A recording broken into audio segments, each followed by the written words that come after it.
located in the middle of the Nevada desert, in the United States, is one of the most known secret bases in the world, Area 51. But even if it is famous, it is still secret, as the name itself says.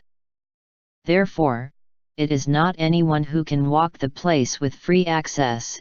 It is necessary to understand a little more behind the concept of the installation.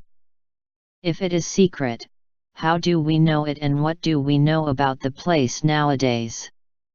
For years, Area 51 was one of the biggest secrets of the United States government, until it was officially recognized by the CIA in 2013 and had its location revealed. At the time, released documents revealed that the base was used during World War II as a training ground and base for North American pilots. The secret military facility is north of the city of Las Vegas, Nevada. The name of the base first appeared in the 1950s on maps of researchers trying to study the region. In the maps, the area that received the number 51 was the same one of the Groom Lake region where the location of the base was pointed for the first time. The great secrets surrounding the Area 51 functions have triggered a number of questionings and conspiracy theories about the base over the years, the most famous of which involve connecting the location with surveys involving aliens and UFOs. Many believe the facility was founded by the CIA to hide objects found after the Roswell case. In 1947, an accident with an object of the Area Force of the United States caused rumors that an alien ship would have fallen in Roswell, New Mexico. Because of the accident, the United States government would have recovered the wreckage and directed them to a remote place in the middle of the desert. From there, Area 51 was created, for examination and study on life and extraterrestrial bodies.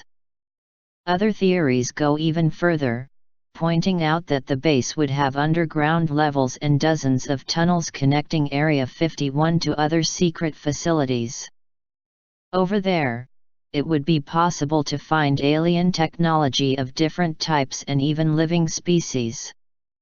However, one could hardly conceive of a more popular target among conspiracy theorists, particularly those attached to anything that might have come from the universe.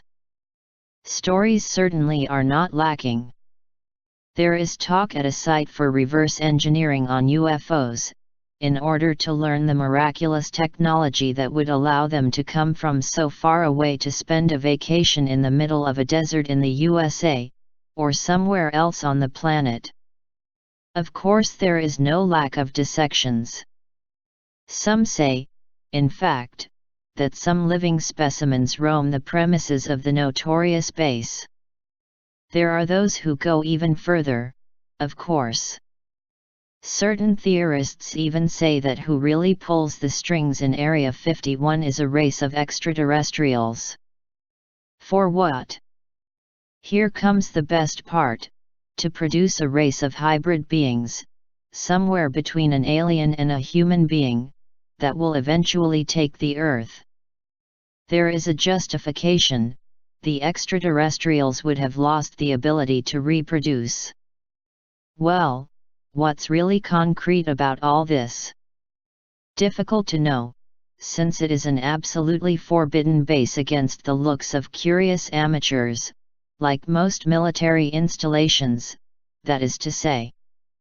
But it is certainly possible to do some reverse engineering to get to the origin of all this mythology and buzz. Area 51 began to become the mecca of UFO speculation in the late 1980s. Basically, the moment a guy named Robert Bob Lazar came to the media claiming to be a former military base employee. Lazar said at the time that he had worked between 1988 and 1989 in an area known as S4. The tasks would be very unusual. The presumed physicist/scientist, whose degree has never been proven, would be commissioned to reverse engineer alien space discoid spacecraft.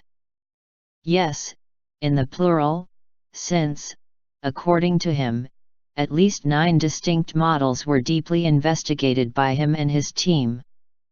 The idea was to discover and later take ownership of the propulsion technology used by the advanced alien races that had landed here. Still, according to him, the work was originally presented to him by Dr. Edward Teller, Ukrainian, also known as the father of Pump H. The stories could never be confirmed, and the U.S. government refuses to reveal details of operations there. For now, it is impossible to know, even more so safely around the base, that it is much more guarded than other major military installations in the country. Instead, you may come across different types of scanners and sensors that detect the presence of travelers or adventurers in the region if the military cannot figure it out. There are obvious antennas that anyone can see on the spot, but there are sensors hidden in the ground that can detect unwanted people. There are still, of course, the security guards who are always patrolling the premises. They approach in white, heavily armed vans. Although the area is military, the so-called camo dudes are not. They are hired as a kind of mercenaries and security guards to protect the region.